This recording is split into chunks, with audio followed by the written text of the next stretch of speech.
Welcome to Roadcase, the podcast that explores the live music experience. Thanks for joining us. I'm your host, Josh Rosenberg, and I'll be taking you on a journey through in-depth interviews with performers and key people in the industry to explore the magic of live music, how it can be totally transformative for both fans and performers, and we'll look at how they take it all out on the road. It's going to be a great ride, so here we go.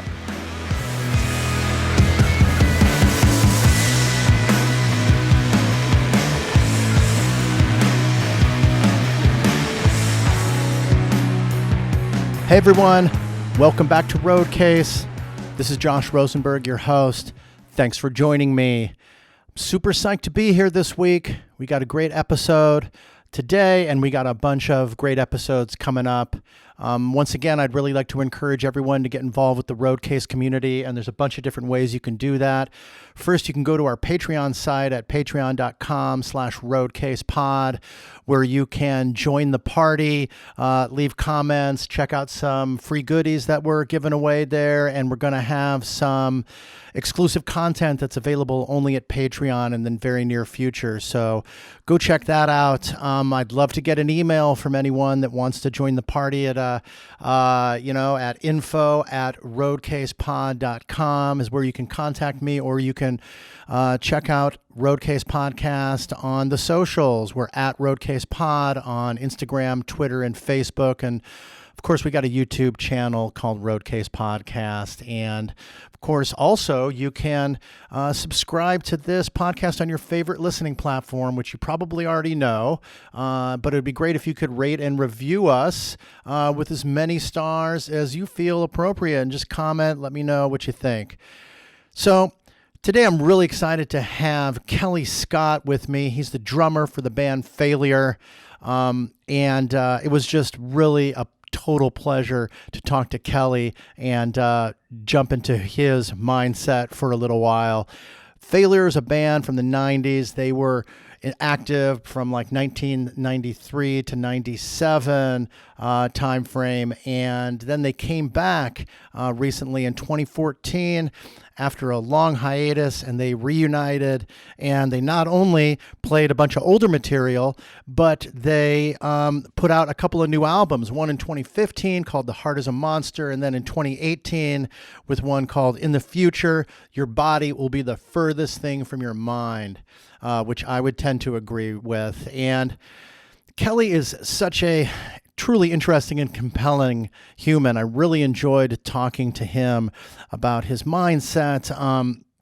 2020, as we know, has been a very difficult year for everyone, and for Kellii it was especially difficult.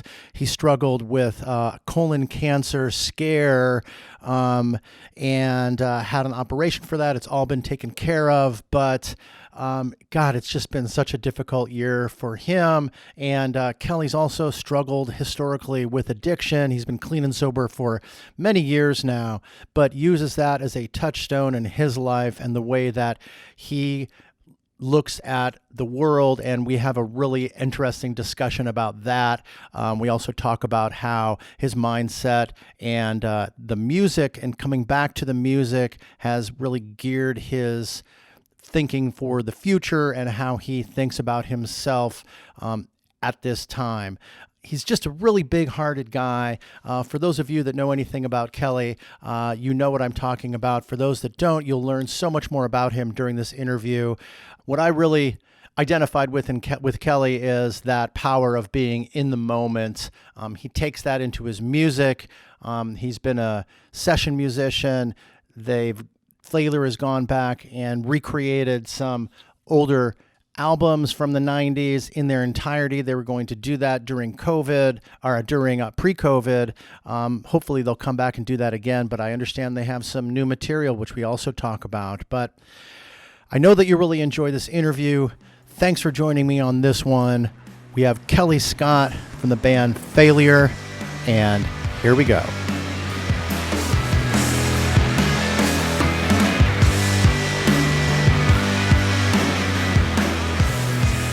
Hey Kellii, how you doing, man?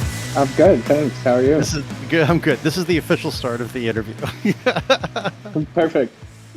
We got kind of a tiny delay, but it's sort of like, it's the day and age these days, man. It's such fucking weird. What do you do? Yeah, I know. Just grin and bear it. The digital box. So Yeah. yeah, I grew up in LA, and we were just talking about how you ended up out there. Well, when people ask me, "Did you grow up in LA?" My first thought is, yeah, actually, I did grow up in LA because I moved here a week out of high school when I was 17 Oh, okay. from Orlando, Florida. And before that, like I grew up on military bases, which is kind of definitely in an enclosed environment. Yeah. Um, so yeah, once I hit the mean streets of LA, I feel that that's where the growing up started. And I've certainly, I mean, I've been here 30 plus years, so Yeah. LA has left more an impression on me than any of the 3-year outposts that we stayed at when my dad was in the military growing up. Oh, so you moved around a bunch, but you said like once Yeah, you were like a day out of high school and you were just like, "Fuck that, I'm out. I'm going to the I other I coast."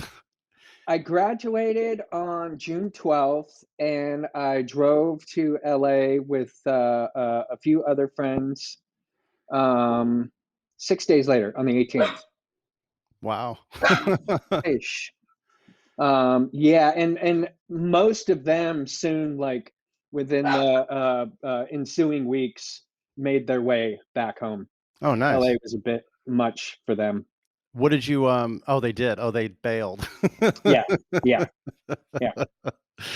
What was it that it was that did you go to LA, because of music and, Oh or yeah, yeah. yeah, No, I decided that I was moving to LA to make it right on. in 8th grade, around the same time I started perfecting my autograph.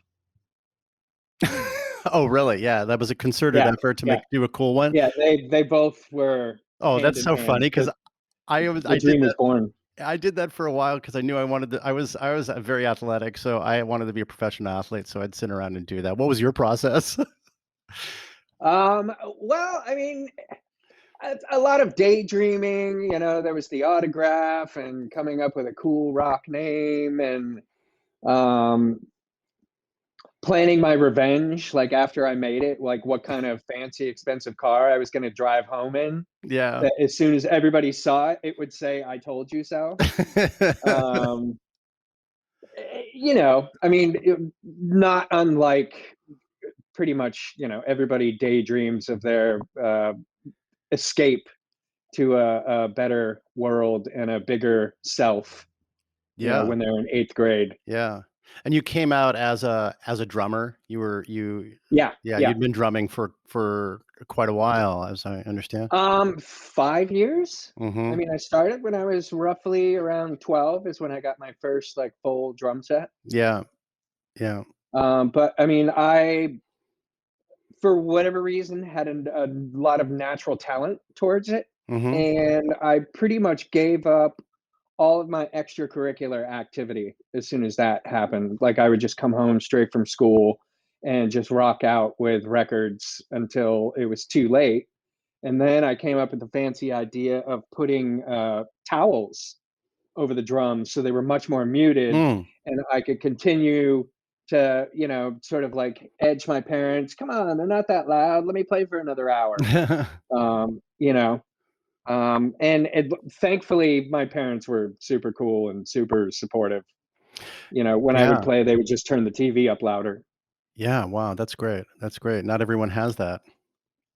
No, I mean, every now and again, like the biggest row I got was probably from my dad. Every now and again, he would come in and scream at me, "Play some Motown," because obviously, I was into the current young, loud, rockin' stuff Yeah, at that age. yeah, we're roughly around the same age, but so your drum guys were I know you mentioned John Bonham and Neil Peart Bonham, likely.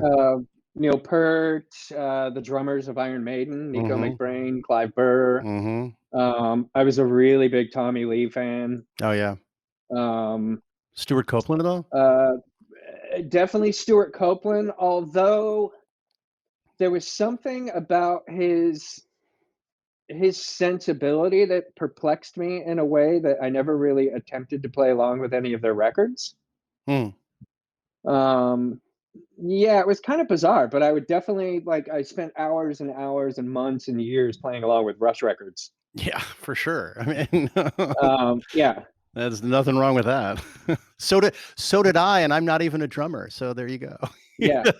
Well, and I think a lot of it was my older brother was pretty instrumental in sort of sending me down the path of like, oh, these are the drummers that you need to know to be cool with like all of my friends who are, 5, 6 years older. Mhm. And the first record he gave me to play along with was Highway to Hell. And about a month later, he gave me All the World's a Stage. Mm. So for the first couple of years, that was like my sort of direct path into I'm going to learn all of this stuff. So my older brother and his friends will think I'm awesome. And did it work? It did actually. Yeah. Yeah, They were like, yeah. "Holy To a shit." degree. To a degree. I mean, he was still a bully and, still did things that older brothers do, but there was a slice of credibility and respect. And, There you go. That's on that hey. was more than I had previously had. Right. So when you came out to LA, what were you doing initially? Initially I came out, I got a couple odd jobs. I worked at the Sherman Oaks car wash for a little while. Oh my god, on Ventura? Um, yeah, Yeah, yeah, that's it was right. horrible. I grew up on, like, near Yeah. Ventura and Coldwater, right there. Yeah, it was this mix of, like, washing celebrity cars, um, while also just being this, like, demeaning and degrading type of manual labor, and none of the stars tipped you, and, I lasted there for, like, maybe 6, 8 weeks. Oh, there 6 or 8 days, But there was reason being is there was this other overwhelming force that was like pulling me towards, you're going to have to, you came all the way out here to play music and that's all you should be doing. And, a little bit of suffering never killed anyone, or at least that's what uh, uh, all the rock stars in all the rock magazines said they did. Mhm, yeah, So I had a hard time keeping jobs because I always felt that it was directing a lot of my energy away from my pursuits, which was music right. and, figuring out how to kind of get a foothold and play gigs and make records and, eventually be adored by millions of fans all around the world. Um, I started out big, and as an adult, I've managed to whittle it down to something that I can be respectful of and completely happy with, Right. and grateful for. I always say you start out wanting to be a rock star, and you wind up a musician. Interesting. Oh, interesting, yeah. But you had those lofty dreams and you continued to follow them. Yeah, well, I also another job that I have to kind of mention. I worked at a 2-for-1 pizza for a while. You remember those, right? Buy one, get two free, or, Sure. buy one, get one free. I mean, not Yeah, they're necessarily all over the remember place. them Yeah, in, like, being an yeah. LA thing? I don't know. No? Yeah, they're Was it? all over the valley. 2 Oh, for 1 pizza. okay. But I lived on the this was on Roscoe and, uh, not Coldwater, or maybe it was Coldwater. It was, like, the almost on the corner of Roscoe and Coldwater Mhm. in the Deep Valley. Yeah, yeah. I lived on the roof in a tent. And I had an electrical wire coming from the back door of the pizza place into my tent. So I had like TV and a stereo, and it was completely absurd. But Wow. I was like, 17. So it seemed like, wow, this is the greatest thing ever. And I would go down and like make pizzas in the middle of the night if I was hungry. And it was kind of a good setup. But the one caveat is not only was I delivering pizzas, but I was delivering drugs, coke. Yeah. It was the 80s Wow, yeah. for one of the like biggest drug dealers in the valley. For one of the biggest drug dealers in the valley. Wow. Yeah. So that was kind of for Yikes. me, I would like pinch and hoard some of the drugs, and then I would take them up to the Sunset Strip, like up to the Rainbow and the whiskey, Yeah. And that was sort of my in to meet like musicians, and I started to sort of corral friendships with all of these people, and this weird dark job I had kind of gave me the in for that. Wow. It was pretty insane. I mean, you and I could spend a couple podcasts just talking about the plight of being a 17-year-old delivery guy Of in the Coke, 80s. 2 Yeah, clubs on Sunset, and you yeah, actually legitimately were able to make contacts that way, and your yeah, customers some customers that were in certain positions to help you, saw you as, like, an actual human being, and, like, for that's sure. I mean, I can tell you have that kind of Some of person. them, some of them. Yeah, Or they would introduce me to people that weren't like, completely whacked out and, right. on the fringe. Like it opened up a door and a network of people, Yeah, because in the 80s on the Sunset Strip, everyone was doing coke. It didn't necessarily make you a bad person. And some people obviously had a bigger problem than others. You kind of weed through like who potentially is going to be y harmful to you, and who could legitimately, take you a step further than you move to LA and you don't know anyone. right, right, yeah, for sure. How do Well, at you least you're accomplish this meeting goal in people. front of you? Yeah. Yeah, yeah, yeah. So did one of But those go ahead, sorry, this is kind of just a little bit of a delay, so well, I I was apologize. also going to say, having a military background and moving every 3 years, and really learning how to like put up your hand and say hello and make new friends really quickly, Mhm. was also pretty advantageous. Like I never had a problem like just opening a conversation with a perfect stranger.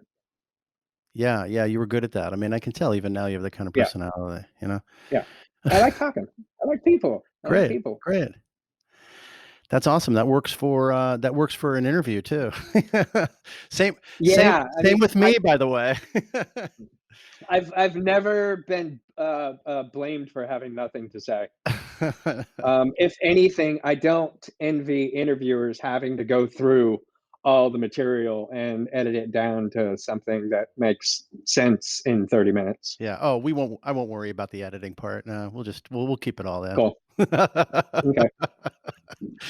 Um, so what one of those, relationships in your mind, like, stands out? Was that one of the relationships that helped you move into, a band professionally or drumming or anything like No, that? Did anything come to fruition or no.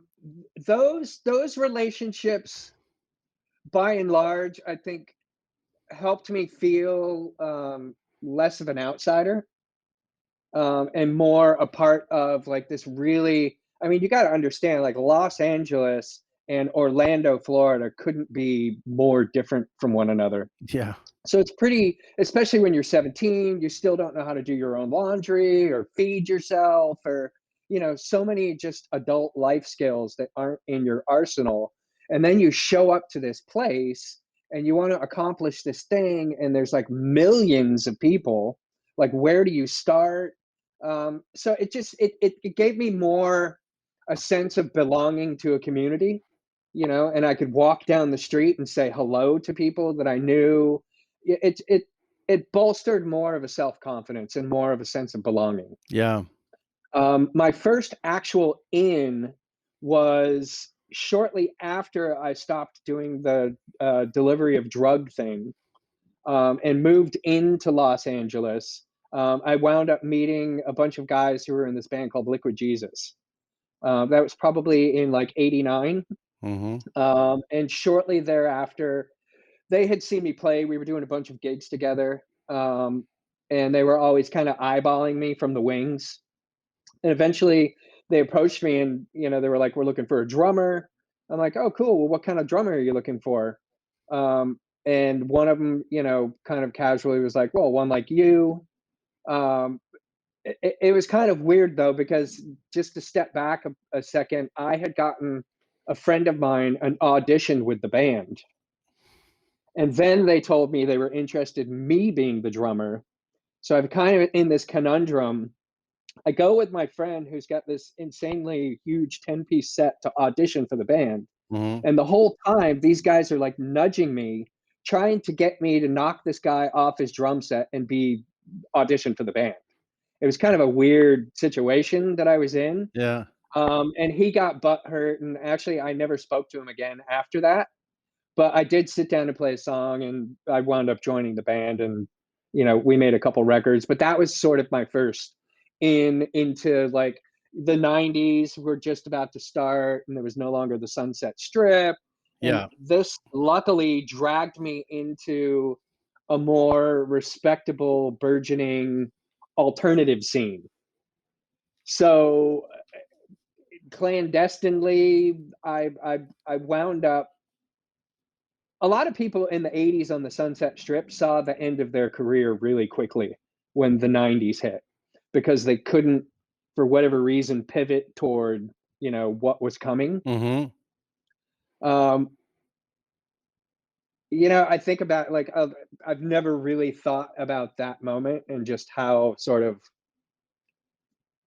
divine it was that of all of the people in the '80s, like something came down and put me at this time and place and pivoted me towards something that would lead you and I here today. Yeah, for sure. Right. Like I that mean, literally was like sort of the road. yeah. Yeah. And what was then what occurred? So you said you played with these guys for like 3 years. I mean, you started out with Failure Yeah, in the we in 90? in '93 is when I 93. joined Okay. So Failure. yeah. So that Um, you're on the Magnified record. mhm. Okay. But I was in the same scene as the Failure guys and the Tool guys. I went through another couple of bands like before I met Failure. Um, but I made my first records with that band, and we started doing like national touring with that band, which I hadn't done before. Um, it was kind of my training wheels, more or less, Right, with Liquid to Jesus. like yeah, to what life was going to be like as a professional. Yeah, yeah. What, and then what was the point where you moved and kinda, met Ken or Greg, or how did that sort of work out? Um, so I was in Liquid Jesus, and then I was no longer in Liquid Jesus, and at that point decided I was going to become kind of like a B level, I guess, session person. Um, so I was trying to get gigs like for tours and basically getting paid to play music, none of which happened. So I found myself playing in probably like, you know, 8 different bands at any given point, Mm, like just running around from rehearsal studio to gig, yeah, more or less um, looking for like the band that, as soon as you hear it, it resonates with you. You don't know why, you don't know what, but it just, it goes deeper than just you playing more music. yeah, yeah. Um, so that kind of went on for about 2 years. And one day I came home and there was a message. It was back, during answering machines. There were like 5 messages on my machine this one day. One was from Pete Stahl, who I was playing with. He had a band called Wool, Mhm, and they were looking for a drummer, and I was kind of sitting in with him. Pete and his brother Franz were the punk band The Scream, mhm. one of Dave Grohl's early bands back in DC. Oh, interesting. He had this band Wool, and I was playing with them, and he and Ken had been talking to one another in hopes that uh, uh, drummers that they were looking for didn't work out for them, but they could maybe audition them for Failure, and vice versa. So I got a call from Pete saying, there's this band Failure, whom I hadn't heard.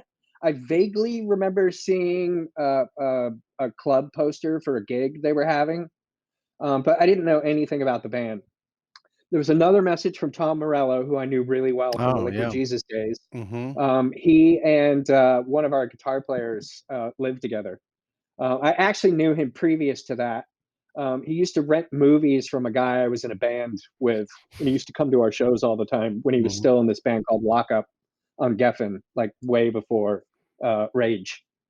Um, and then there was a call from someone at their management company at Warren Entner, and there was a call from Randy Kay, who was their A&R guy at Slash Records. So I get home and literally there are like these 5 messages on my machine about this band Failure. There may have even been a call from Ken, I'm not sure yet. But I take it very seriously. I get on my bicycle because I didn't have a car. I ride about 6 blocks away where Slash Records was, and I pick up their audition cassette. It's basically it's the first 3 songs on Magnified, a promotional, and it's in this cool like frog box, and the frog's jumping on the cover, and you Right, open it, right, and cool. there's this cool black cassette with the first 3 songs on the record. Yeah. So I take it, I put it on my mantle, and then I go back to what I was doing. I talk to Ken. We set up an audition for the following Saturday, and I just kind of go back into my world. I'm playing every day, running around, trying to keep my head above water, completely forget about the audition. Never listen to the cassette. It's just like, I Whoops. completely spaced out. Ken calls me and is really, really upset that they booked this rehearsal studio. I was supposed to show up. I didn't. Like, what the F, man? And I totally apologize. Like, my bad. I totally blew it. I forgot. Like, didn't even bother making an excuse. Yeah. Just, I'm an idiot. I'm sorry. Um, can we do another one? He's like, well, no, because I'm getting ready to leave to go visit my girlfriend, who at the time lived in Wales. And I was like, well, let's just do it with the bass player, with the other guy. And he was kind of at first like, oh, you can do that, And I was just like, yeah, of course, yeah. I mean, why not? Like, the drummer should be able to play with the bass player. Yeah. So we set up another audition for the following Sunday. I finally put on the cassette and instantly am just like, oh, there it is. Like, as soon as I put it on, like, Let It Drip, first song on Magnified, Yeah. instantaneously it was just like, what the hell is this? Yeah. And you hadn't listened I've to it before never then. heard No, and Hmm. I've never heard anything like this. Because when you connect with something, it's not about just what you're hearing. Like, it makes you feel something, almost like when you look across the room and fall in love with a girl. Yeah. I mean, that's the only thing I can. It's way deeper than that, because like all of your aspirations in life are connected to this. Like the roots, um, that this thing you're listening to are connecting to, go to like the deepest, most sought after moments and places within yourself. Yeah. Yeah. So it's just this kind of connection, like Moses when God appears, it's like that kind of divine and inspirational and aspirational. And the next feeling was immediately this sinking feeling that like this thing found me and I totally just blew it. Mm-hmm. Like, what did I do? Um, I learned the 3 songs, long story shorter. Um, uh, and I'm so excited for the audition that I show up on Saturday. And I get there, I'm ready to play. My drums are in the car. And I talk to Bobby, who's the guy that owns the place. Obviously, I know really well now. At the time, I'd never met him before. I'm like, yeah, I'm here to jam with the guys from Failure. He's like, what are you talking about? And for a second, I was like, oh, maybe they stood me up. And then he's like, yeah, they have a room booked tomorrow. I was like, oh, it's tomorrow. Like, I messed up again.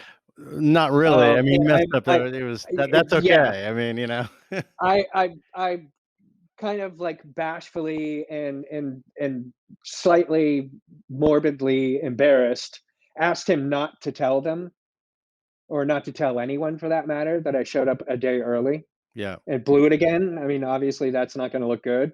First time you don't show up at all. Second time you show up early. I hope the Yeah. third part of this is that you did show up on Sunday, I'm assuming. I did show up So on there you Sunday. go. We my recollection is that we played through the songs, like, really quickly. I had obviously done my homework because I was super excited about getting this gig. Yeah.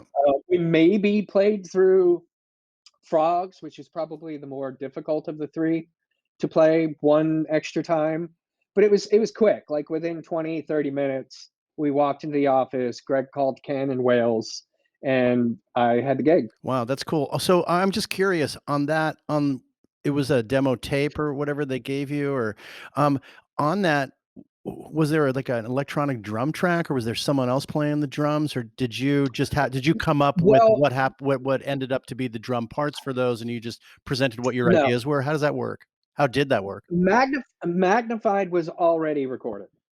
Ah, I joined the band, at the end of '93, shortly before the record came out.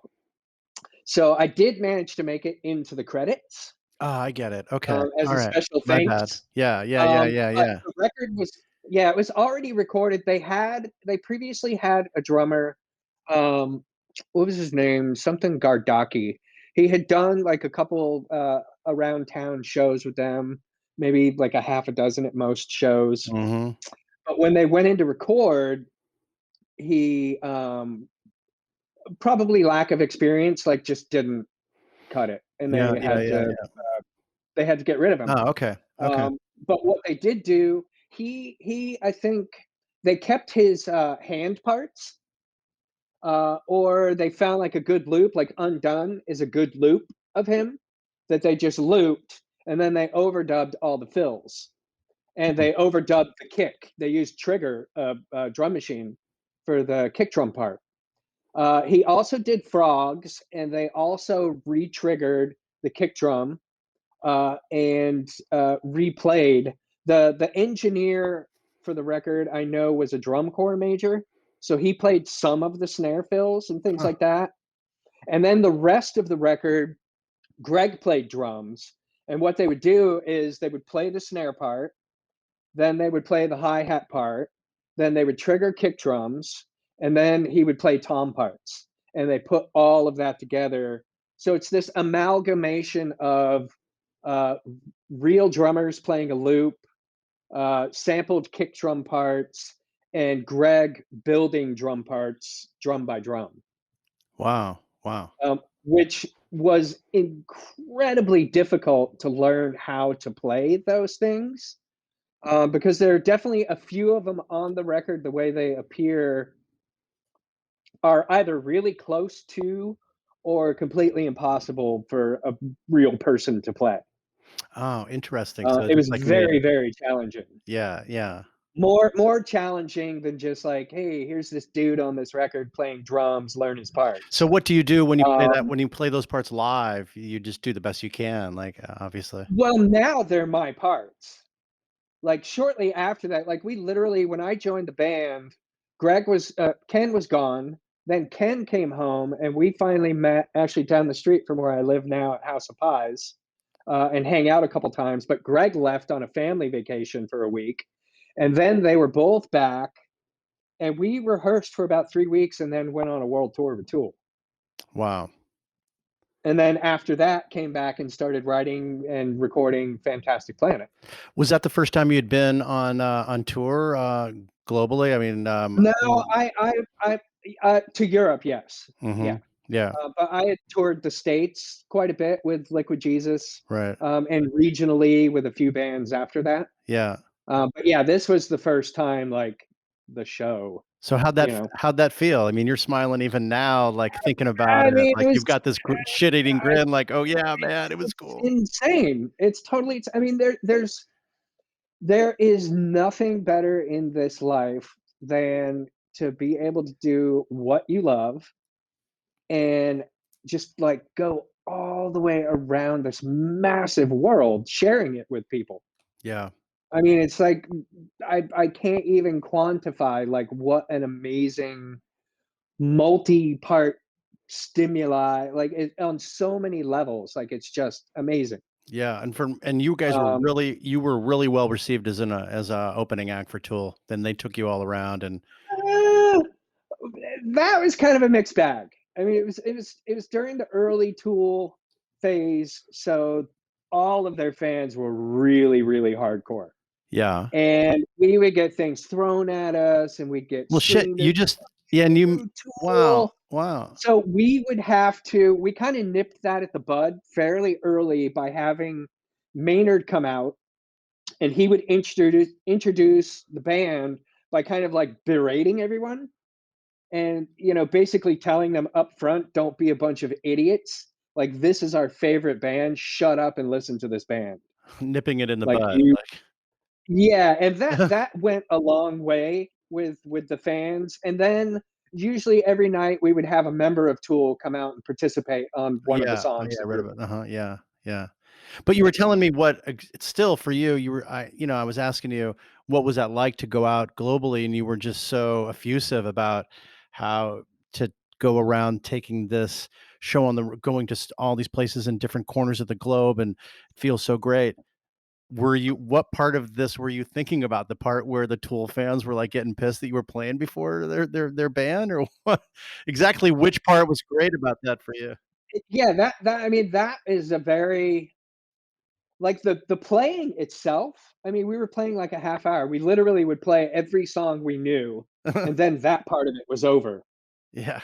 Um, but then there's this whole other thing where, like, every time you wake up, they're speaking a completely different language. You have to go to your tour manager and get a completely different currency.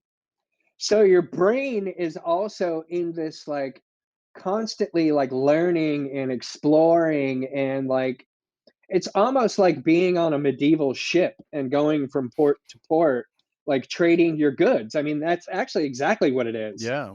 And you're like a little pirate, like you never bathe, and you're conquering each city, and you get into trouble every night at the local saloon. And actually, it's a lot like being a pirate. I never really dawned on me Yeah, before. yeah, yeah, yeah. But it was far different back then than it is now.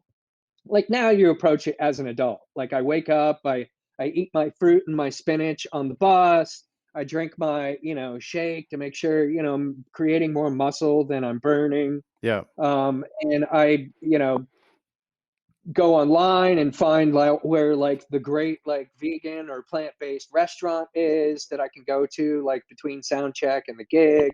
Like, it's very planned out, and it's very adult, and it's very like physically fit, and physically and mentally fit.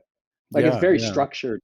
yeah, I take a nap like every, an hour and a half before our gigs. Like, I nap for 45 minutes. Then I wake up and I make my shake, and I'm diabetic, so I get my honey waters ready. So if my sugar drops, I drink some honey water. yeah, Um, a lot goes into it. And it's very like peace of mind and health based now.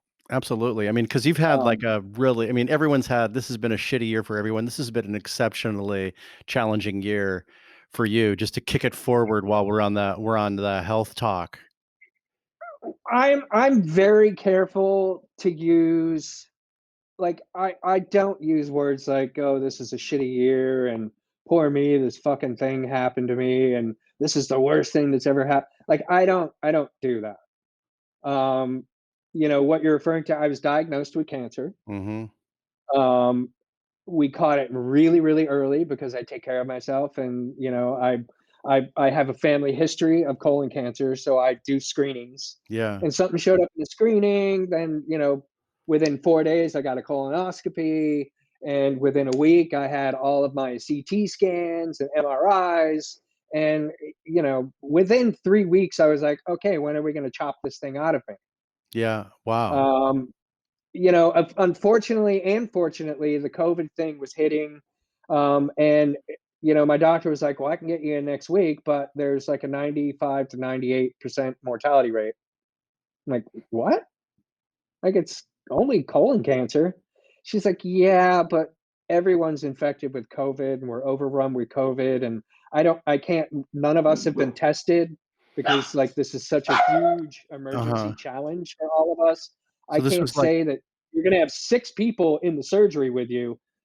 All 6 or none of them could have COVID. And this was so obviously this was really, really early when things were just bananas, right? Yeah, this was in April. Yeah, oh yeah, so End of no one was March, getting end of te March, people April. weren't necessarily getting Yeah, tested, and, like, it was just nobody was, especially healthcare people, because it was all hands on deck. oh, yeah, so what If so you get tested and you have it, then you can no longer work. And they right, literally, like, my surgeon, like, everyone was working on COVID, no matter what your normal specialty is. Um, and she came back about 2.5 weeks later and was like, "Look, we got everything sorted out. All the COVID people are over here. Everyone's been tested. We have a surgical team in place. None of them have COVID. You're all cool to go if you still want to do this." I mhm, said, "Yeah." So by the time they told me I had it, it was, let me see, I was at the end of March, I was told I have it, and Cinco de Mayo, it was removed. right, right, So it was a relatively short amount of time. I didn't trip out. I eat all plant-based stuff. I do yoga. I exercise. So in my mind, like, if I was going to get cancer, this was the best time in my life to get it because I was really, really healthy. And, that aspect, this was going to be a cakewalk. And it was really early. So they just like chopped out 5 inches of colon, put it back together. I didn't have to do any radiation or any of that, like, more harmful and destructive. And, you know, obviously that sucks and it's pretty taxing on a oh, person's yeah, body. for sure, Um, so I mean, it was very, very fortunate. And beyond that, it's like those kinds of instances for a person like me. Those are the things that, like, the universe really grabs you and says, "Hey, here's another point in your life where we're gonna make you bigger and better and larger than life." So going forward, I made a lot of new changes in my life that just I'm gonna be way better off for it. yeah, Same when I was diagnosed with diabetes, like, started exercising more and taking better care of myself, started eating right, switched to a plant-based diet. Like, these are like life affirming things that just changed the course of my life. So, in my mind, what most people would call the worst thing that ever happened to me or the worst day in my life are like the best day of my life. because it changed your attitude and set you on kind of another journey, Yeah. Yeah. And I yeah, mean, it just it affirmed the power of looking on the bright side. yeah, Like, yeah, wholeheartedly believing, like, whatever this thing is, the universe, some people call it God, some people call it Buddha, it's everything. Um, doesn't have it out for me. So, be careful of the word good and the word bad, because as soon as you ascribe one of those meanings to it, the blinders go on and that's all you see. right, then you only look at it with And those and type of glasses yeah, on, the right? universe is a much more complex thing. And it's kind of arrogant for a person to think that they can call something something and that's all it is. And the unfortunate part of that is, on the other side of your blinders and your small perception of this event, there's like everything else that this thing is. Yeah, yeah, So I mean, I try not to do that. To me, that's um, too small of a place, and I find that being in that place produces more harm and pain and fear. Like, I breezed through cancer. Like, I can honestly say that I didn't have a nanosecond of, "Oh my god, I'm gonna die," or like that overwhelming fear that people tell you you're supposed to get when you're told something like that. I did have a moment afterwards, about a month later, it dawned on me, like, what I had just gone through. And, the started tearing up and, like, that like close call, like almost falling off a cliff, like dawned on me. Yeah. Um, but at the same time, like the tears that came out weren't like from this dark, I'm afraid place, but it was more like in Florida when it rains and the sun is out. Like it was a very grateful and cheerful and like, the universe truly has my back. Yeah, like you got past that, and I can't help but think, I practice yoga as well, and it's sort of it just keeps coming into my head when you're talking about this, that it's a be in the moment kind of attitude, like, don't regret what's gone on in the past, and don't operate with fear of the Yeah. future. And if you're in the moment, then you can kind of attack those problems as they come along. It sounds like you've got a really great mental attitude in that respect. Does that sound accurate at all? Or Sobriety helped with that. yeah, yeah, Doing yoga definitely like really put those roots into the ground, like yeah. deeper and deeper every time I practice. But sobriety, like really made me realize that your whole life you've walked around, not unlike everybody on the face of the earth, with this idea that I'm the center of the universe and everything that happens is because I see it. Mhm. So therefore it's all happening to me. It's very like, back before Copernicus and everyone thought that, we were the center of the universe and not the sun. Right, right, right, yeah. Um, so that's when I started to kind of build out on the idea of what if I'm just maybe a really small part of this big thing, like equally as important as everything else, but only in so that I do my best every day when I wake up and before I go to bed to be and remain a part of everything else. Like things like this, like when somebody writes me in an email that I've never spoken to or heard of, I say yes because we're talking about things like this. And I mean, honestly, these are really cool things that I Yeah, think can do people more good than harm. Or they could just go, whatever, that's fuddy duddy hippie shit, yeah, which yeah. I certainly have done at points in my life. But, you know, every single day you wake up, you go outside, the universe is constantly putting things in front of you, whether you're walking to the store or doing your email or on Facebook or whatever it is that you do in your everyday life. And it's an opportunity for you to stay connected to everything that is.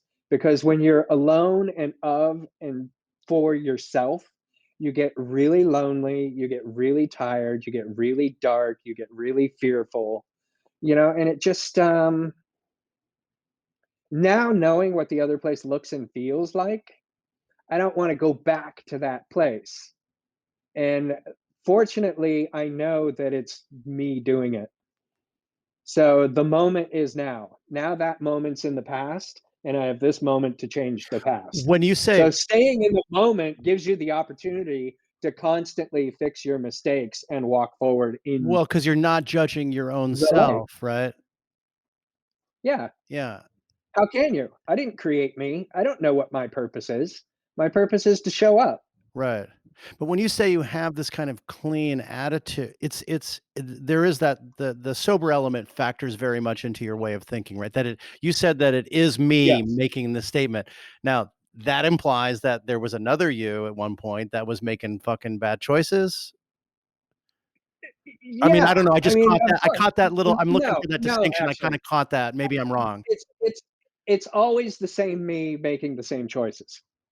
Uh, Obviously, the first main step was getting sober and getting clear and open and vulnerable and willing to uh, be humble and ask for the help of another human being and admitting you don't know what you're doing and it's done nothing but destroyed your life. Mm, Like that is a critical first step because most people can't or won't do just that. right, right, That right. that requires a lot of humility for you to go to another grown man and say like, I don't know what I'm doing. I have no idea how to live my life. I have 0 tools. I've just made it all up because there is no real instruction book. Um, so that humility and that sort of like, admitting that you have 0 power even over your own decisions in life is a critical first step. The second is getting some kind of mental clarity. The third is obviously at that point you can meet bad people or you can meet good people. You know, bad people are just going to teach you the same stuff that you're trying to get rid of that's killing you. And then there are good people who are obviously like walking in the light and look like and sound like they have something that you want Yeah. that you don't have. So it's always the same person. I can wake up tomorrow and decide to poo poo the entire world and think and act however I want. And I can also wake up tomorrow and I can decide to think and act however I'm acting right now. 1 second from now, I can say, fuck this interview and hang up on you. Like it's always me doing it, Yeah. but I'm doing it based on the information that I have. And fortunately, at that time, 16 years ago now, that I, was faced with like I'm gonna die, or I've got to like ask for help and do something about this. And just that was like the critical moment where I started to absorb new information and didn't have a choice whether to believe it or not because the recourse was death. Yeah. You know, just like That's a diabetes, big just like motivator. cancer, Yeah. like I'm just like everyone else. Like sometimes it's really hard for me to change these things that have been set in place in me, for decades and years, habits of thinking. But then there's like these critical moments where you're faced with no choice. Like you don't have a choice. It's Right. either, live or die. And that live or die moment helped shake loose a lot of the other habits that I had accumulated, um, that make it a lot easier for me to like change directions and get rid of old behaviors Wow. and and and and be able to see and know how I'm acting from moment to moment Yeah. and know whether I have to apologize for something. And and Yeah. obviously being sober and the clarity, like even playing music, like I can play a full 2.5 hour set now and remember every single moment of it because I'm so critically deep in thought in this own world of what I'm doing that like not a moment goes by that I'm not aware of. Whereas before, like I was usually, at first just smoking a lot of pot and then, obviously on heroin, like all of those moments completely escaped me. Like the only moment I remembered or didn't remember was the physical, someone recorded it and I could go back and listen to it or see it. Wow. So that's the first pillar of just my change in thought. So My thinking has yeah, gone in yeah. another direction. So now, how is music playing a part in your life? I mean, you said you've been sober for quite a while. Was that what I understood? Yeah, yeah, Um, yes. how did it change your kind of direction and how you played and what your attitude was? And did its role in your life change at all? For the first couple of years I was sober, I stopped playing music. Mm, It dawned on me somewhere in the process of getting sober that um, I had this. Sorry, I'm getting a little teary. yeah. I had this beautiful gift that was relatively given to me. There are a lot of people that really, really work hard at what they do. Most of what I had done to that point came really easy and really natural to me. Um, and I was afforded a lot, despite the way I acted. And it dawned on me that I had taken this beautiful thing that was given to me, and I had only used it for my own selfish purpose. to get what I wanted from the world. Validation, love, sex, money, popularity, adoration, the things that I felt, maybe didn't consciously know when I decided to choose music, that those were the things I was seeking because they were going to fill something inside of me that I didn't have the tools to do for myself. Hmm. And music for a long time filled everyone telling you how great you are and how talented you are, and going up the ladder of success. And but you're trying to fix an inside thing with an outside thing, and it never works, Yeah. and it Yeah. eventually has dire consequences. Yep. Hence, then the drugs come in, because no matter how many times someone tells you how great you are, you recoil from that, and it gives you this even worse feeling inside of yourself because you can't relate with that thing that they're talking about, and you feel like a sham. Wow. Uh, Wow. so back to, I had squandered this thing and used it for my own selfish purposes. So I stopped playing music in hopes that once I eventually started to mend myself on the inside and become more self-aware, and just heal what was broken inside of me, that caused all of this damage more or less in my life, Yeah. then maybe this thing would come back to me and I could find other purpose for it as the gift. It's like I was given this thing and I used it for me, and like, just from being a child, the effect that music had on you. Oh yeah. You could go in this little room and put on your headphones and your Kiss makeup and just be transformed and be surrounded by this like imaginary world where you were just taken away on this journey. Like, when I was playing music as an adult, like it that side of it no longer dawned on me. My true purpose was to just take out of this whatever I could. Like, just mine this resource until it was completely empty. Yeah. Um, so, fortunately, after a few years of getting sober and, doing whatever it took to become a whole human being again, and learning how to negotiate and on a moment by moment like heal my inner world. um because it happens from moment to moment.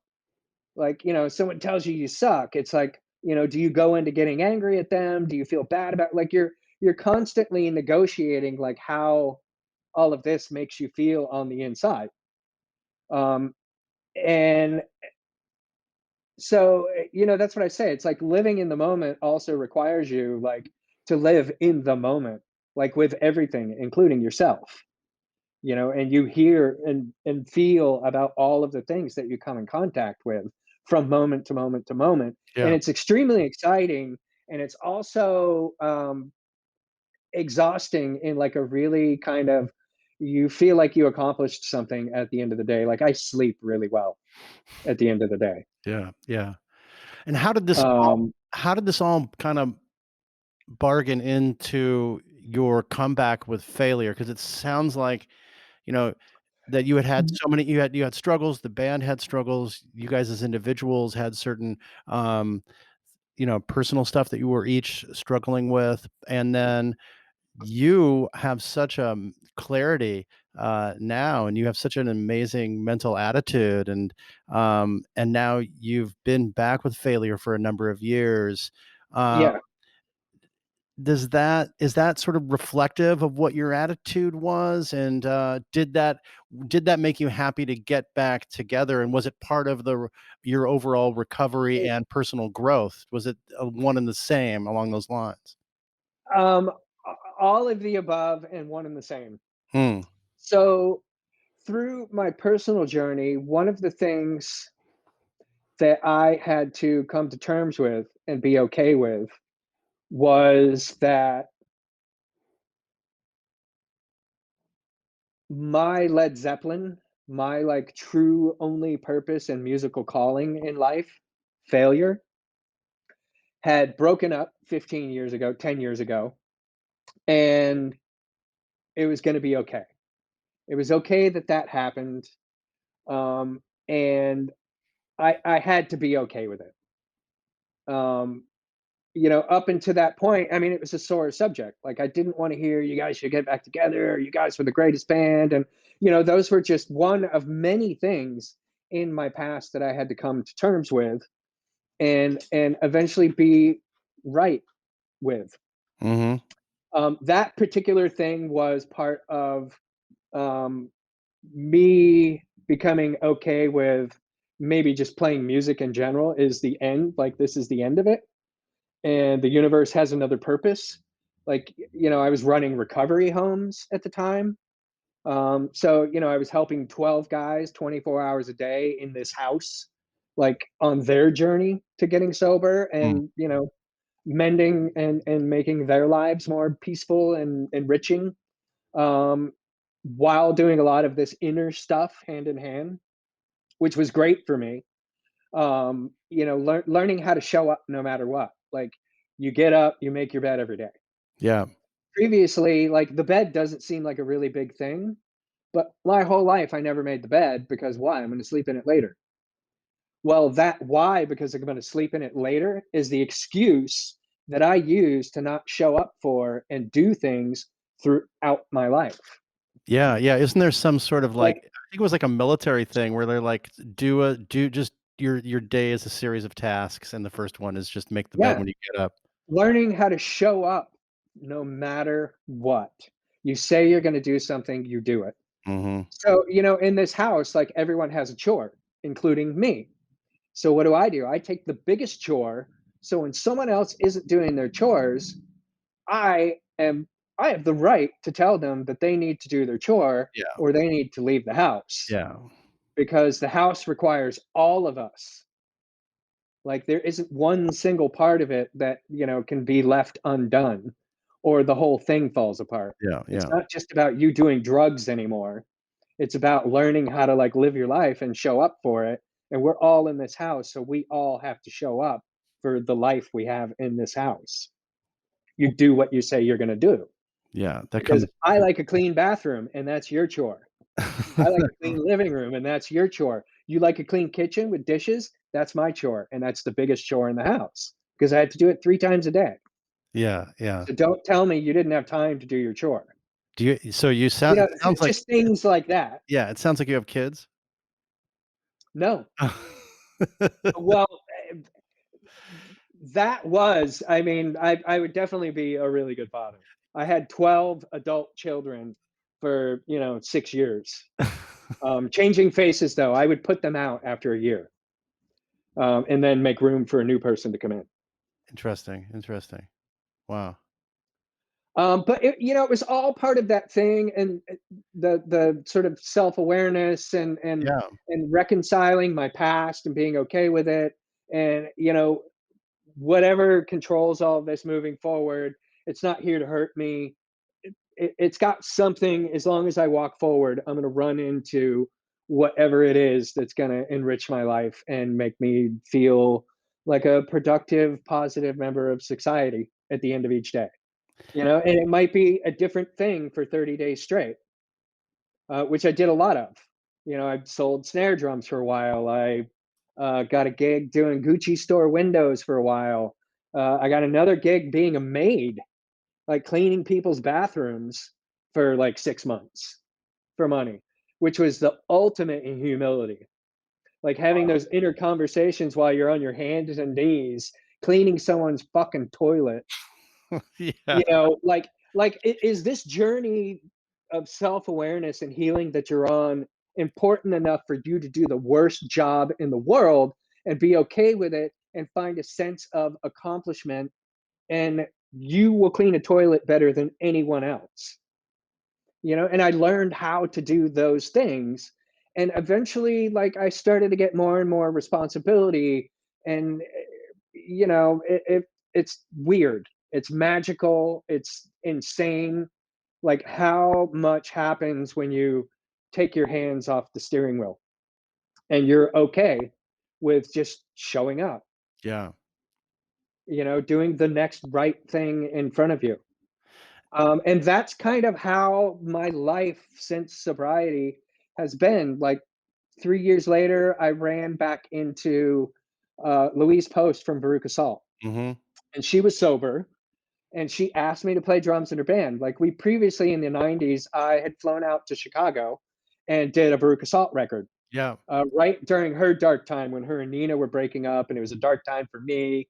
So I have lots of amazing friends in Chicago from that period. Well, from a lot of periods, like Failure toured there a lot. Yeah. But we did a record, and then here comes this sober person who I've worked with before into my life asking me to play music. Um, so I said, yeah, I mean, that's how this works, right? When you're ready, it shows up, Yeah. and when you're ready, like, the more ready you are, the more stuff shows up.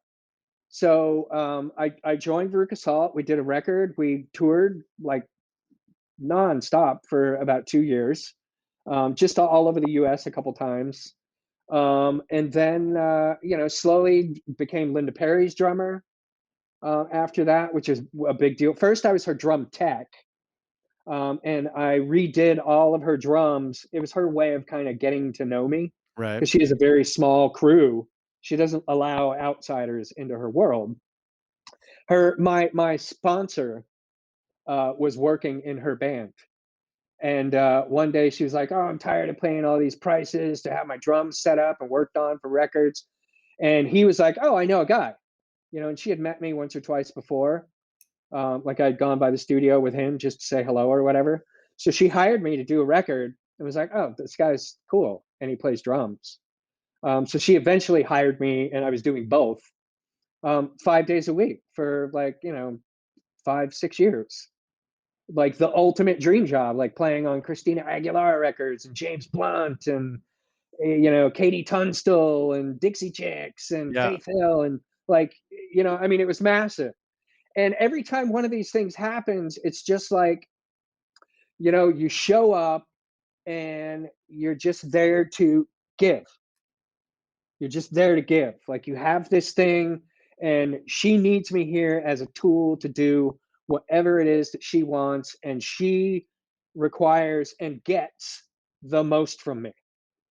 Like it's all about my energy going that way instead of my energy coming this way. Mhm. And it's just that thing where you take your hands off the wheel, you do the work, you try and stay on the light side of everything, in the light, and just all of these things started to show up. Yeah. And it's funny, one day I walked in the studio and there were these two Australian twins there, and I walk in and they're like, "Holy shit, you're Kellii Scott." And Linda, like, she knew I was Kellii Scott. But they're like, "You played Failure. That's like one of our favorite blah blah blah blah blah." And she looked at me and she was like, "What? You played in Failure?" Oh, She had no. no idea. Seriously. Um, and it was this really surreal moment. She's like, "Hold that thought. Come in here with me." She was working with the Section Quartet at the time, who were the people who did all the strings on her records and a bunch of stuff. They had done a cover of, I didn't know what it was yet. She's like, "Sit down. Let me play you something." She turns out all the lights, turns this thing on. It's the Section Quartet doing the cover of "The Nurse Who Loved Me." And I sit through this, like tears are just rolling down my face. And so these moments are like when you have so many of these and you know what it's like and what it feels like to be in the light and like on a path that it's not your path, it's like the path. Mhm. And you don't have the burden of choosing it yourself. Um, it's just, I mean, like my whole day is like that, like every day. Yeah. Well, it's part of being grateful. It's part of being seeing things that are coming at you and not judging them and just being just receiving what's coming at you, and you've been in so many different scenarios, musically, in different settings. I mean, it seems like you've been fortunate to have a lot of different things, and a lot of different things have happened to you. I Yeah. mean, um, what's it like to be back on stage with these guys that you would have been back on stage that you first started out with almost 30 years ago? So 2013, Ken calls me up and I'm working, no longer working for Linda Perry. I'm over at SIR building drum sets for touring musicians and local musicians renting gear. They're like the local gear rental place. There's one in Chicago, Mhm. Yeah, yeah. studio instrument rentals. So I'm working there, and Ken calls, leaves a message. I think he's going to hire me for a gig. I'm like, oh, awesome, because he's producing and mixing all these records, and Right. I haven't heard from him in probably, I don't know, 5 6 years. Mhm. So I immediately call him back, and he starts out with, "Well, I don't know if like, Greg and I've been talking, and over the last couple of years, like, we've become really good friends again. We both have kids, and that kind of, got us back in touch. And our kids are really good friends, and we do all these family kid things together. And recently we started talking about working on music together." Um, Other end of the phone, my heart just sank. All these feelings come back, like, oh shit, like it's the greatest thing and the worst thing, like all the feelings from the past. And it's this really, really heavy conversation. Yeah. And, part of me is like, do I want to do this thing? They got some songs they're going to send me. We're going to record it. Is it going to be a failure thing? Is it going to be shitty? Like, are we going to ruin the legacy of this thing? Like, just all of this stuff comes flooding back. Fortunately, uh, very soon thereafter, we go in the studio, we record what would be the first 4 or 5 songs on that Heart is a Monster record. Mhm. What would become that. We finished the rest of it about a year later. But we became a band again. But the only reason I say that is, much like the way that I joined the band, all of a sudden I was just swept up in this wave of momentum. 2013 to 2020, like, I can't believe it's been 7 years since we've been back together, like, playing music. Yeah. Um, and it literally, like, the last 7 years have just really, really gone by. It's been incredible. Getting out, like, playing the shows, like, the interwebs have made us a much more successful band than we previously were. Like, in the 90s, we were playing to, 20 people sometimes, maybe 100 people in a big city, 150 people. Like, we were not a household name. Right. And now we like tour around the country, and we make a living. Like, we can hire and pay a crew like top dollar, and we can put together a great show, that we can pay for from the proceeds of, we're like a legitimate touring Yeah, um, yeah, act. And people are showing up, and they're yeah, yeah, hardcore. Like, yeah. they know everywhere. Like, there's no fair weather fans. It's incredible. Well, there's a To hunger just for that for sure. I mean, Yeah, and we're making a lot of music. I mean, we've put out 2 double records, which essentially is 4 records yeah. of original music. We put out a double live record of Fantastic Planet. We put out, like, the first 3 records and some outtakes box set. Like, we put out almost 10 records in the last 7, almost 7 years. Right. It's not It's just been, like it's like, not some incredible yeah, output. yeah, it's really cool because it's not just, guys getting together and playing their old material. Like, it's a reincarnation of the band, right? Well, and honestly, I don't feel this, like, I know this for a certainty. We are making, like, the best music of our lives.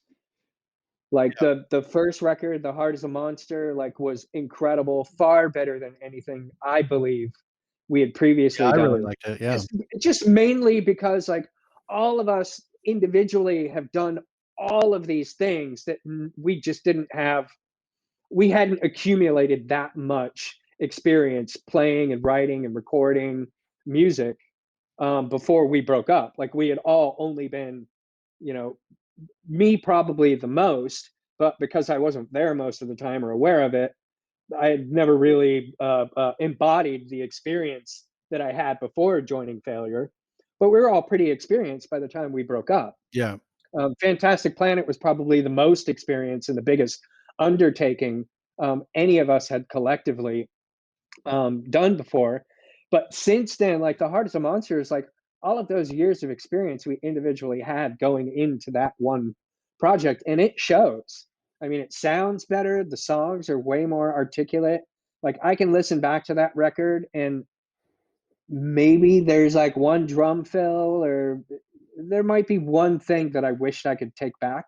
Yeah. Well, that's not too bad. Um, That's a good record. you know, but and I mean, the last record I think is even better than that record. I don't think there's a single thing on that last record where I'm like, "Ah, I wish I hadn't have done that." Yeah, wow. What explains you said when you came back, you had this, you were playing to more people, you were playing to bigger crowds, like, what do you think explains that, if anything?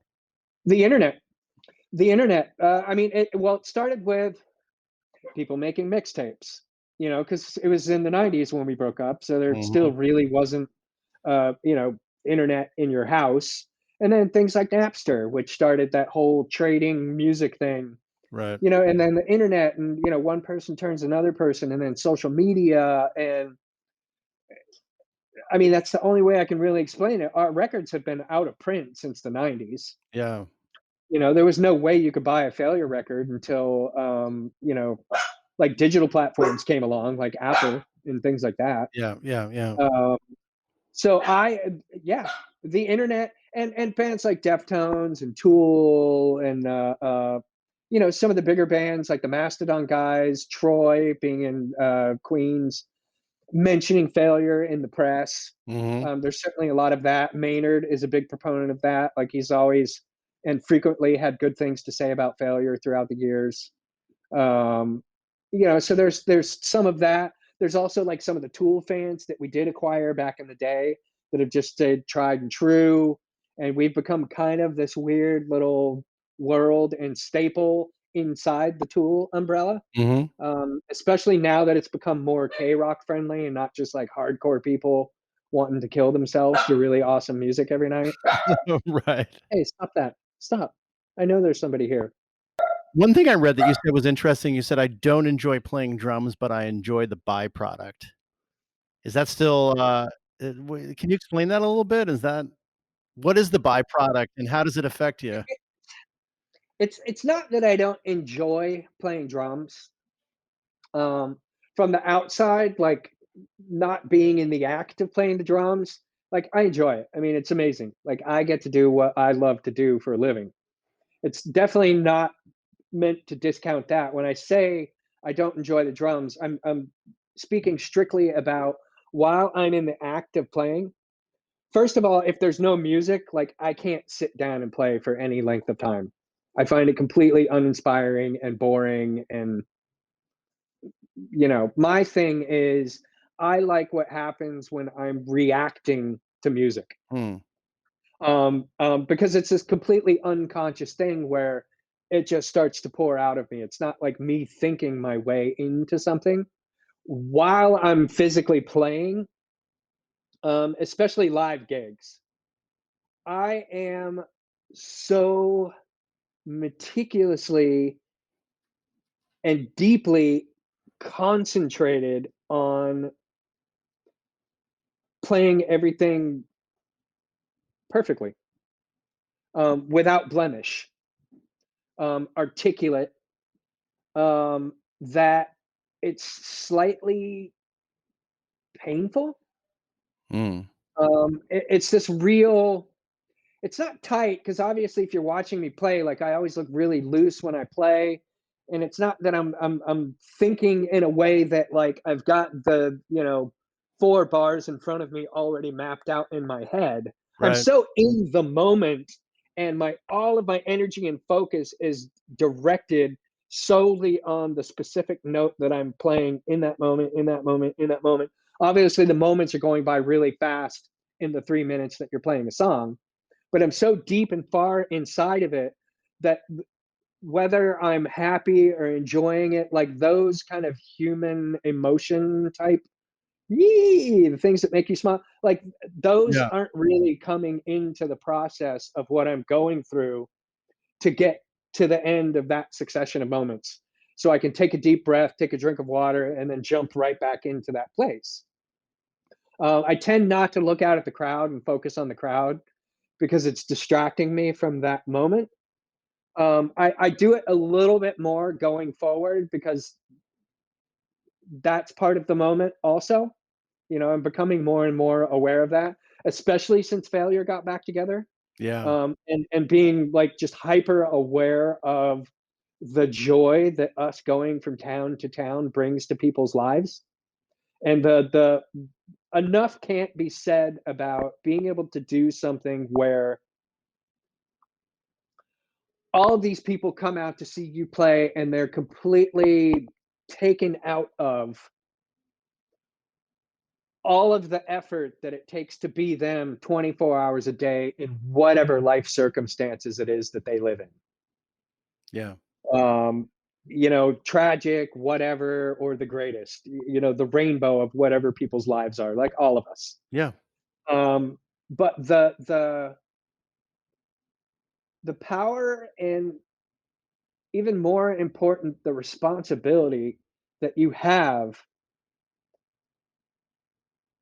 over giving the best and the most of yourself for that period of time far outweighs like everything else that exists in the world. Do you mean to say that what I'm getting from that is that I you're take it with you're a lot clear of responsibility. yeah, I mean, you're clearly very much of a perfectionist with drumming, and you are so technically proficient and want to and create an atmosphere, an environment from a percussion side that you're into that environment more than you are outside what you're doing technically and seeing what's happening live around you and what effect it has on other people. I think that you recognize that, it sounds like, but being more technically proficient and perfect, it sounds like that's more important, and that's something that you think about a little bit more when you're playing live. Was that accurate at all? Yeah, I don't like making mistakes. Yeah. I I I I am that way in hopes that the show I played today is gonna be better than the show I played yesterday. Does that You detract know, from and your that's kind of enjoyment of how. it at all? No, because I enjoy it. I enjoy it when I'm done. When I'm done playing and I can look back and I can take a deep breath. Um, it does and it doesn't. I mean, it's such. I probably should start getting away from uh, uh, giving like slogans and trying to reduce the experience that I have playing live to like a one liner, because it is. It's. I mean, it's so much more. I mean, it is so much more. It's not that I don't enjoy it and I'm not happy or feeling all of those other rainbow. It's extremely hard to articulate. So I struggle with. We could spend all day for me to find words to whatever it is. Um, I'm I'm I'm not too much of one thing. Mhm. I don't harm myself by being an over perfectionist. If I make a mistake, I make a mistake. Yeah. Tomorrow, I can work hard to not make the same mistake. But then I might make another mistake. Like I'm okay with those things. Like it doesn't ruin my life or make me unhappy or I just I because of the nature of what I do and how much it means to other people, my focus on the instrument is being the best version of myself from one show to the next because I it's such a massive responsibility. Yeah. I just can't take it lightly anymore. I mean, it's a lot of things. It's like the ultimate and huge rainbow of everything that is it's like quantum physics. It's like, Yeah. the sun at one time being all things in the universe, and then the sun wanted to know itself, so it created another one. So that other one could tell it what it was like.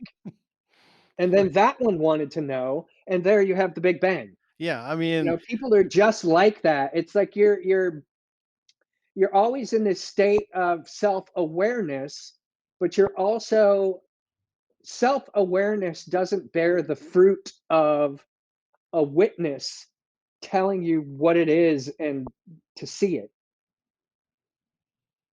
You know what I mean? Does that make any sense? I mean, yeah, I mean, I guess what I'm getting from that is that you can't play both sides, right? And that's what you're sort of looking at. You can't play the part and enjoy it from the outside.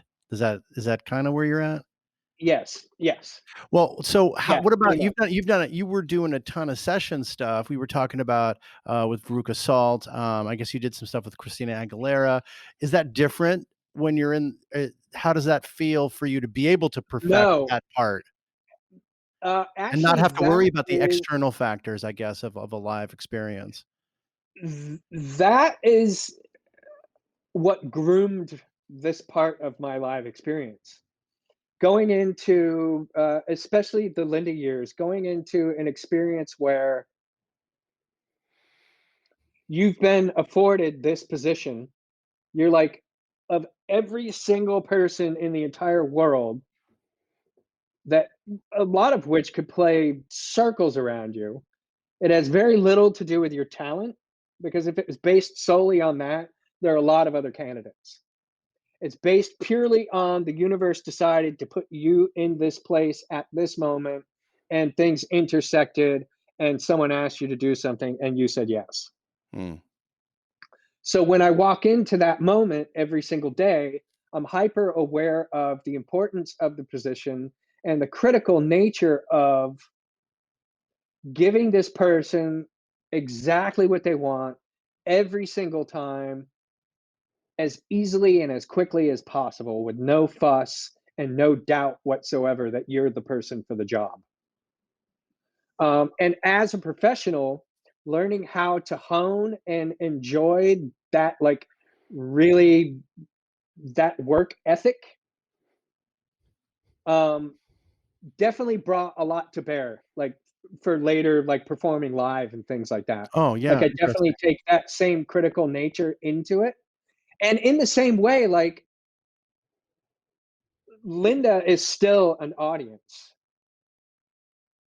And what I do is for the purpose of what she wants. Mhm. She inevitably is directing me and my gift towards her own end. Right. And that's the same thing that an audience does. They show up and they want to be taken out of their lives. That's their end. And it's your responsibility as the player on the stage to take them to that place. And having a noticeable mistake in there takes them out of that place. Probably not all of them. Fortunately and unfortunately, failure attracts a lot of musicians. So that just kind of heightens the critical nature of playing live to our audience, Right. because they actually know what I'm doing and know if I'm not doing something right. But at the same time, like, it's, Yeah, yeah. being in a show, like when you and I go to a show, there's this hypnotic nature of being there where your whole life disappears at the front door. But if someone messes something up, all of a sudden your critical mind takes back over, and you start, like, poo-pooing or dissecting, or, and that person's no longer inside of the world that you showed up to try and build as a refuge to that exact type of thinking.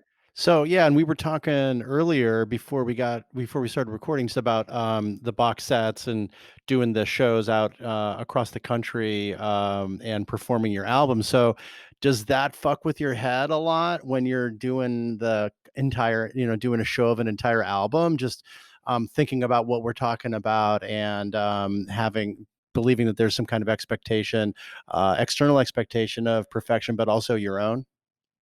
Part of the ethos of, I think, what all of each of us in failure do, separately and collectively. There's no pressure to bear from the outside world. We are all of the same mindset that when we do something, we want it to continue to be the best and beyond what we previously did. Hmm. So that pressure along those lines that I feel, it's all personal. Like nobody is going to affect me with whatever they think or don't think. You know, they don't know me. Yeah, You know, right. I don't give people, places, and things that kind of power over myself. Yeah. It's all of my own doing and sometimes undoing. Um, so when we decided to do these records, I spend like, you know, we have these gigs lined up, they're booked. So the first thing I do is I go into a studio and I learn the records. Especially, I found most challenging was the first record, which I hadn't played on. And Chris Goss, or Robert Goss, sorry, had such an unusually different style than me. Like previous songs, there were a handful of songs that we played off that record, and I played his parts, but also made them mine. So that batch of like 3 or 4 songs I was comfortable with. But then there were other songs that we had never played. But I always, before I start messing with stuff, I learned his parts and learned how to play them as well, if not hopefully better than they were played on that record. Hmm.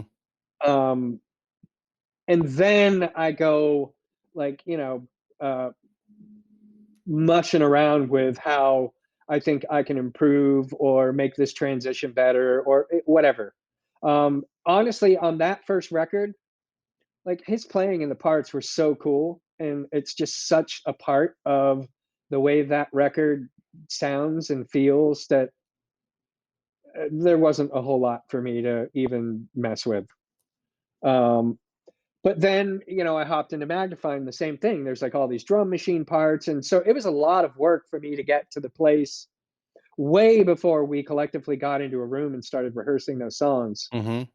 which would actually, the shows would be canceled before that day ever arrived. And we went into writing a new record mode because of the pandemic instead. Yeah. But I had learned everything and could play through everything like note for note for all 3 records, long before we were to get into a room and start preparing for that tour. And I do that with everything. Like another thing I learned from Linda is just like, or just being a professional musician, like it's your job to be prepared. When you Yeah. set foot in a rehearsal studio, you should know that material inside and out long before you get there, because if you want to be able to compete with all these other, talented musicians, the first rule is don't waste people's time. Right. Right. That doesn't encourage them to want to keep you around, especially when there are so many more talented people out there that maybe deserve that spot more than you. Right. The least you could do is like show respect for the opportunity you've been given and be prepared for it. Yeah.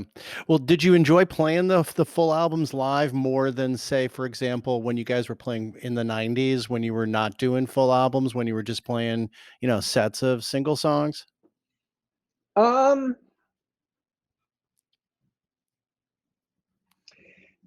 you know, I honestly, something like that wouldn't make me enjoy playing live in general more or less. Mhm. But I must say, we did do on the anniversary of Fantastic Planet, we did a full tour where for the first time ever, we played that entire record from start to finish. Because previously in the '90s, like there wasn't the technology that would even allow us to begin to do something like that. Yeah.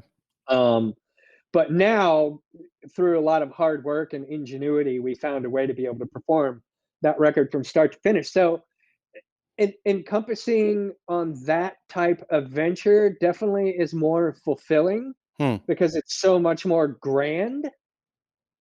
and it's such a much more grand experience, especially for our audience at that time, because that was sort of our seminal record that got all of those people into the band, and all those years we were broken up. Yeah. Like, that was the record that sort of took on a life of its own. It became this cult, weird, we're never gonna see this band play live on the backs of, fans listening to this record from start to finish for Yeah. 15 Yeah. years. Yeah. Yeah. Um, so it definitely had a significance. It didn't make it any more or less important that I had to execute the material, like, to the best of my ability, Hmm. and then some. I never rest on, "I'm this good, so therefore tomorrow's show can't be better." You know, all of this is in hopes that some part of me stays inspired to play. And a big part of that is that from one time to the next, I can always get better, even if it's just a small, you know sometimes can't be quantified by anything but your weird inner thoughts that may or may not be true. Right. Right. I mean, Yeah. it's just, that's all part of it. I mean, I love today playing live for all the same reasons and many, many more reasons today as I did, like, the first time I played live when I was 12 years old at a school talent show. Like, I still get those butterflies before I play, all the fear and anxiety, and, is this going to be the time where I train wreck, and, all that just weird stuff that you go through. And then you go through 30 seconds of the first song and it all goes away, and you're right back in that beautiful eye of the hurricane where nothing exists but what you're doing, and it's quiet. Right. um, Well, when you're in your body and you're in the moment, right? yeah, yeah. And I mean, I feel stopping playing music and being able to come around to my true purpose is definitely a big reason why, um, I'm still so inspired and just enjoy playing music on any level.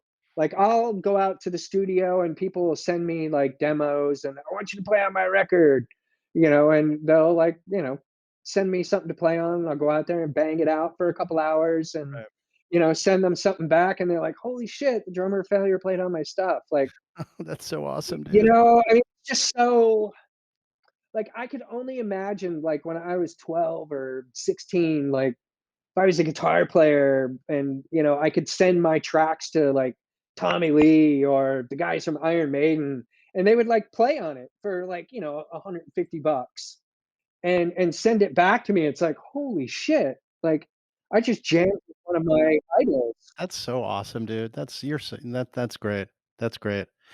Um, Not to like rehash things that you've already said, but you kind of touched on this before, and it was something when I'd listened to another interview that you did, and when you said you haven't had your best performance yet, but you just hit upon that as well, that you don't have these expectations, that what you're doing now, you have to be better than the next time.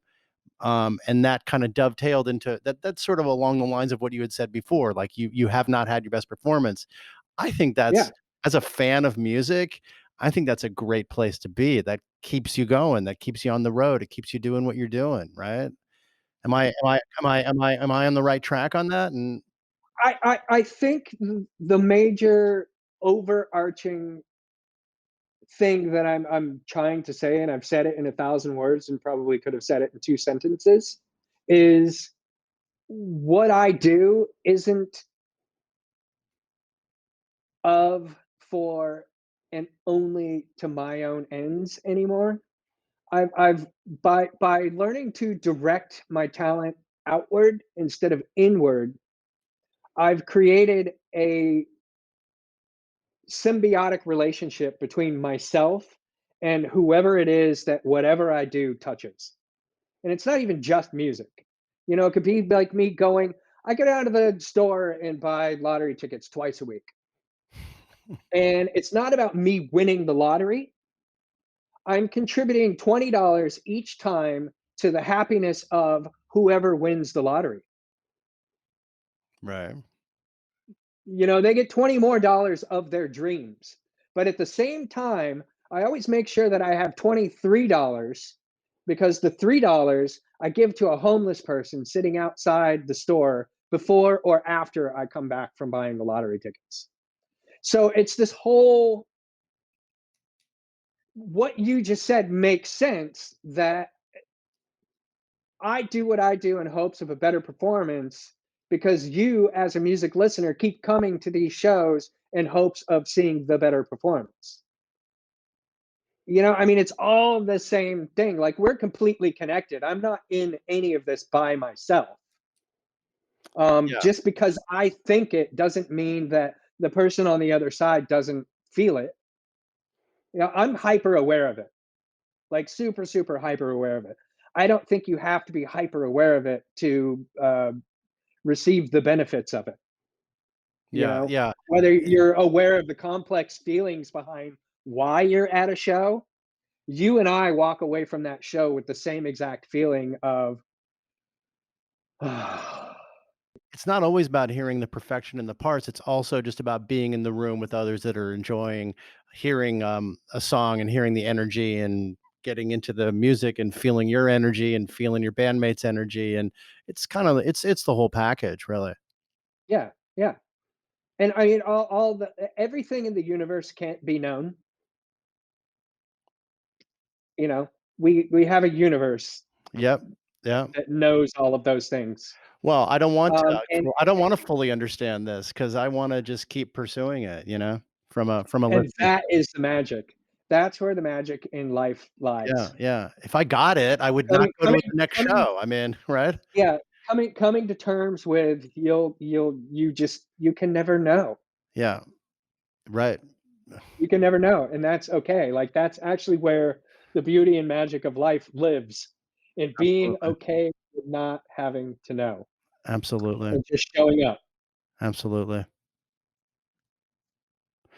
Yeah, and we never know, and we don't know when live shows are coming back too. So, I'm hoping a little bit this summer and in the fall. Do you have any specific plans? I kind of alluded earlier. So when we were supposed to do those shows last summer, Yep. um, we kind of moved into, well, we're not going to be able to do that thing, and because of the nature of those shows, it was extremely difficult to book the same venue 3 nights in a row in three of the biggest cities with the most shows being booked. Right. So the likelihood of being able to book those shows again, especially in the wake of every single show has been canceled for 2 years, is highly unlikely Yeah. for a while. Yeah, yeah, yeah. Um, so we kind of have moved into, instead of doing rehearsals for those, we booked out a rehearsal studio, and just set up the recording gear. We played through some of those songs just for like shits and giggles, and kind of have some fun now that we all kind of knew them more or less. Yeah. Um, that was fun, but then we just started writing and recording ideas. We came up with about, I think it was like some 30 hours worth of just recorded material. And over the ensuing months, Ken managed to go through a lot of that stuff and whittle it down to about 3 hours of concrete ideas. Probably, I don't know, 40 to 60 ideas, Wow. maybe a little more or less. So we have more than enough to get us started on the next record, which I'm pretty sure Ken and Greg are supposed to start working on, like getting together and going through some of those tapes and starting to like pull things out and putting together like kind of a map of some songs. And then, at some point after they do a few of those, we'll go into a studio and arrange and put down some drums for stuff and just kind of do that. Hopefully have another record finished by midsummer. Wow. Cool. That's awesome. Yeah. Yeah, yeah, yeah. We're also working on, like, we have a documentary that we have all this footage for, that needs to be worked on. We've kind of been touring around with the idea of live performance movie. Maybe that'll become part of the documentary. Not really sure yet. Right. So this would be a But we documentary we of the 90s and of failure. all the way up until and through now, like Oh, us getting back together. We have a bunch of footage from back then. right. Some of the shows on the Fantastic Planet tour, Yeah. interviews from a bunch of different, like, Maynards and uh, uh, what's his name, actor, do a bunch of David Dasmalchian, and I always forget that one kid's name. He was a drummer. Now he's like a pretty big actor. Anyway, a bunch of actors, Can't help you. musicians, like some MTV people from back in the day, Right. like a bunch of talking heads. Yeah. I think Matt Pinfield is in there. But it's a bunch of footage from the '90s and interviews with us and the band and other people, Yeah. and live footage from like when we got back together and stuff like Right. that. Wow, that sounds amazing. So we have more than enough, I think, to keep us busy through, um, you know, whenever, we can't tour now. So Yeah. rather than poo-poo it, we've managed to find other creative avenues just to keep us busy until, Yeah. we can all get vaccinated and, safe and sound, all show up in the same room show up in the same room again without, wondering whether this guy breathing and sweating on me is gonna kill me. Right. God. Oh, uh, And I mean, it's even worse for me. Like I literally have been huddled down inside of my house since like March, the end of March. I don't go outside. I go out to walk my dogs a little bit, but I only do it in like this block area away from people. I've been up to the mountains. A friend of mine has some property up there. We get all of our supplies and go up there and stay in this house that they have on their property, right. which is totally away from people. And we come up with everything so we don't have to go into town or Yeah, yeah, anything. yeah. I've done that like 4 times in the last year. It's all about like managing. Well, there's tons of stuff I can do. If this is what's going on in the world, But yeah, you gotta lean into it, and, you've been leaning into it personally and also, with the band, and professionally, which yeah, is great, yeah, so, thanks so much, man. You are a fascinating human being, man. This has been terrific. much appreciated. Thanks Thank so you. much for the window into what you've been thinking and where you're at, where your head's at. It's over the years, and it's been truly interesting, man. And I really applaud, for the you've rocked down some incredible roads, and it's been a journey for sure for you. And I applaud that, man. You're a kid came out to LA and you had a dream, and you've been through a lot. Single-mindedness. Yeah. Yep. Yeah, man. Thanks so much for spending the time with me, man. I really appreciate it. Nice. Thank you. I appreciate that your time. Yeah. Take care. You too.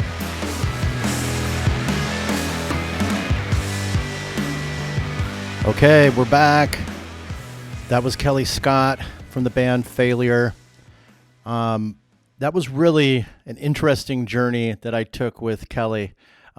What an open and self-aware human who's really willing to crack things open and reveal himself in a real open and vulnerable way. He's not afraid to dig deep and talk about what's in his mind and where he's going and what his philosophy is. And he's got an appreciation for going away and then coming back even better. And by what he was telling me, he's coming back with a new mindset, and he came back with new material and reflecting on the health issues that he had this year and his underlying conditions that he has. He has a fresh outlook that he's gained during this year of COVID, where it's been extremely challenging, I think, for him. But he certainly makes a point of saying that he does not have a poor me attitude. They've got a new album. They're working on. Well, they don't have a new album. They're working on new material. He said hopefully they'll come out with something in the summer, and they're even going to have a live performance movie documentary, hopefully, But, he's living a clean life. He says he's becoming a whole human being again. And, when you're ready for that, stuff will show up, and he's really willing to confront that on a personal basis. And I thought it was really revealing how he talks about his perfectionism in music and how music has helped him to stay in the moment, and how that being away from it and then coming back was something that was really important for him personally as well as professionally. It was a journey. That was really interesting. I want to thank everyone for joining me. I'd like to thank Kellii Scott again so much for being here and having that open and honest talk with me about his life with failure and his life in music. Like I said, he was a kid that came out to LA with a dream, and these are the roads that he walked down. So thanks again for joining me, and we'll see you on down the road, the next edition of Roadcase.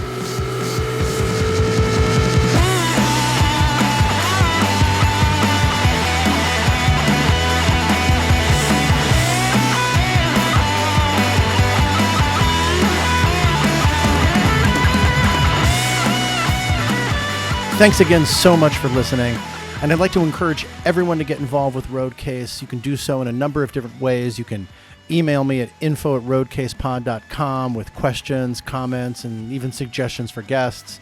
Or you can follow us on the socials, Instagram, Twitter, and Facebook. We're at RoadcasePod, and we have a YouTube channel called Roadcase Podcast. And if you are able to and like to support Roadcase, we have a Patreon site at patreon.com/RoadcasePod. And of course, you can subscribe to this podcast on your favorite listening platform. And if you could please rate and review the podcast while you're there, that would be great. So I want to thank Walter for this awesome theme music that we have. And I want to thank all of you for tuning in and listening to Roadcase. We have a lot of great episodes coming up, so I'll see you on down the road.